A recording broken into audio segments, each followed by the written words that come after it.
ಪಾಕಿಸ್ತಾನದ ದಾಳಿಯ ಭೀತಿ ಹಿನ್ನೆಲೆಯಲ್ಲಿ ರಾಜ್ಯದ ಎಲ್ಲ ಜಲಾಶಯಗಳಲ್ಲಿ ಕಟ್ಟೆಚ್ಚರ ವಹಿಸಲಾಗಿದೆ. ಯಾದಗಿರಿ ನಾರಾಯಣಪುರ ಡ್ಯಾಂಗೆ ಹೆಚ್ಚುವರಿ ಭದ್ರತೆಯನ್ನು ಒದಗಿಸಲಾಗಿದೆ. ಡ್ಯಾಂನ ಪ್ರಮುಖ ಗೇಟ್ ಬಳಿ ಪೊಲೀಸರು ನಿಯೋಜನೆಗೊಂಡಿದ್ದಾರೆ. ಯಾದಗಿರಿ, ವಿಜಯಪುರ, ರಾಯಚೂರು ಪಾಯಿಂಟ್ ಬಳಿ ನಿಗಾ ವಹಿಸಲಾಗಿದೆ. ಒಂದೊಂದು ಗೇಟ್ ಬಳಿಯೂ ಕೂಡ ಓರ್ವ ಪಿಎಸ್ಐ 9 ಜನ ಸಿಬ್ಬಂದಿಯನ್ನ ನಿಯೋಜಿಸಲಾಗಿದೆ. ಪೆಹಲ್ಗಾಮ್ನಲ್ಲಿ ಪ್ರವಾಸಿಗರ ನರಮೇಧೆಗೆದು ಅಟ್ಟಹಾಸ ಮೆರೆದಿದ್ದ ಪಾಕಿಸ್ತಾನ ಹಾಗೂ ಉಗ್ರರನ್ನು ಭಾರತದ ಸೇನೆ ಆಪರೇಷನ್ ಸಿಂಧೂರದ ಮೂಲಕವಾಗಿ ಈಗ ತಕ್ಕ ಶಾಸ್ತಿ ಮಾಡಿರ್ತಕ್ಕಂಥದ್ದು. ಸುಮಾರು 100ಕ್ಕೂ ಹೆಚ್ಚು ಉಗ್ರರನ್ನು ಚೆಂಡಾಡಿರ್ತಕ್ಕಂತಹ ಭಾರತೀಯ ಸೇನೆ ಈಗ ಸಾಕಷ್ಟು ರೀತಿಯಿಂದ ಇಡೀ ದೇಶವೇ ಭಾರತೀಯ ಸೇನೆಗೆ ಉಗೆ ಎಂತ ಇರ್ತಕ್ಕಂಥದ್ದು. ಸದ್ಯದ ಪರಿಸ್ಥಿತಿಯಲ್ಲಿ ಭಾರತ ಹಾಗೂ ಪಾಕಿಸ್ತಾನದ ನಡುವೆ ಯುದ್ಧದ ಕಾರ್ಮೋಡ ಆವರಿಸಿರ್ತಕ್ಕಂಥದ್ದು.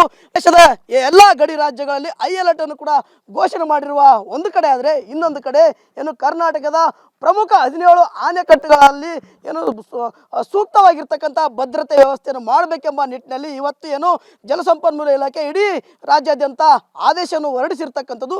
ಈ ಬಗ್ಗೆ ಏಷ್ಯಾನೆಟ್ ಸುವರ್ಣ ನ್ಯೂಸ್ ಈಗ ರಿಯಾಲಿಟಿ ಚೆಕ್ ಅನ್ನು ಕೂಡ ಮಾಡ್ತಾ ಇರ್ತಕ್ಕಂಥದ್ದು ದೃಶ್ಯದಲ್ಲಿ ಕೂಡ ಗಮನಿಸ್ತಾ ಇದ್ರಿ. ನಾವೇನು ಯಾದಗಿರಿ, ರಾಯಚೂರು, ಕಲಬುರಗಿ ಹಾಗೂ ವಿಜಯಪುರ ಜಿಲ್ಲೆಗಳ ಜೀವನಾಡಿಯಾಗಿರ್ತಕ್ಕಂಥ ಏನು ನಾರಾಯಣಪುರದ ಬಸವಸಾಗರ ಜಲಾಶಯದ ಮುಂಭಾಗದಲ್ಲಿರ್ತಕ್ಕಂಥದ್ದು. ಸಿಗಿ ತಾಲೂಕಿನ ಬಸವಸಾಗರ ಜಲಾಶಯದಲ್ಲಿ ಜಲಸಂಪನ್ಮೂಲ ಇಲಾಖೆಯ ಒಂದು ಆದೇಶದಂತೆ ಕಟ್ಟುನಿಟ್ಟಾಗಿರ್ತಕ್ಕಂಥ ಇಲ್ಲಿ ಕಟ್ಟೆಚ್ಚರ ವಹಿಸಿರ್ತಕ್ಕಂಥದ್ದು. ಏನು ಹದ್ದಿನ ಕಣ್ಣನ್ನು ಸಹ ಇಲ್ಲಿ ಇಟ್ಟಿರ್ತಕ್ಕಂಥದ್ದು. ಪ್ರಮುಖವಾಗಿ ಏನು ಒಂದೊಂದು ಪಾಯಿಂಟ್ಗೆ ಏನು ಪೊಲೀಸ್ ಸಬ್ ಇನ್ಸ್ಪೆಕ್ಟರ್ಗಳನ್ನು ಕೂಡ ನೇಮಕ ಮಾಡೋದ್ರ ಮೂಲಕವಾಗಿ ಇಡೀ ಏನು ನಾರಾಯಣಪುರದ ಬಸವಸಾಗರ ಜಲಾಶಯದಲ್ಲಿ ಸಾಕಷ್ಟು ಕಟ್ಟೆಚ್ಚರ ವಹಿಸಿರ್ತಕ್ಕಂಥ. ಯಾಕಂದರೆ ಏನೀಗ ಭಾರತ ಹಾಗೂ ಪಾಕಿಸ್ತಾನ ಯುದ್ಧದ ಕಾರ್ಮೋಡ ಆವರಿಸಿರೋದ್ರಿಂದ ಪ್ರಮುಖವಾಗಿ ಜನಸಂದಣಿ ಇರ್ತಕ್ಕಂಥ ಜೊತೆಗೆ ಜನ ಮತ್ತು ಜೀವಕ್ಕೆ ಹಾನಿ ಮಾಡ್ತಕ್ಕಂಥ ನಿಟ್ಟಿನಲ್ಲಿ ಏನು ಉಗ್ರರು ಯಾವುದೇ ರೀತಿಯಿಂದ ಒಂದು ಏನಾದರೂ ಷಡ್ಯಂತ್ರ ಮಾಡ್ಬೋದು ಎಂಬ ನಿಟ್ಟಿನಲ್ಲಿ ಈಗ ಭಾರತ ಸರ್ಕಾರ ಸಾಕಷ್ಟು ಅಲರ್ಟ್ ಆಗಿರ್ತಕ್ಕಂಥದ್ದು. ಈಗ ಈ ಎಲ್ಲ ರೀತಿಯಿಂದ ಅಂದರೆ ಇಡೀ ಏನು ಬಸವಸಾಗರ ಜಲಾಶಯದ ಸುತ್ತಮುತ್ತಲೂ ಸಹ ಕಾಕಿ ಸರ್ಪಗಾವಲಿರ್ತಕ್ಕಂಥದ್ದು. ಯಾವುದೇ ಒಬ್ಬ ವ್ಯಕ್ತಿಯನ್ನು ಸಹ ಒಳಗಡೆ ಬಿಡ್ತಕ್ಕಂಥ ಕೆಲಸ ಇಲ್ಲಿ ಆಗ್ತಾ ಇಲ್ಲ.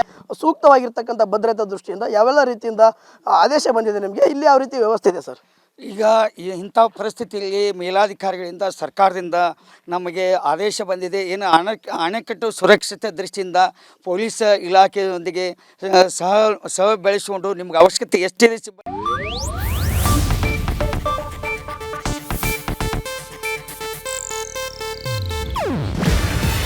ಇದು ಏಷ್ಯಾನೆಟ್ ನ್ಯೂಸ್ ನೆಟ್ವರ್ಕ್ ಪ್ರಸ್ತುತಿ.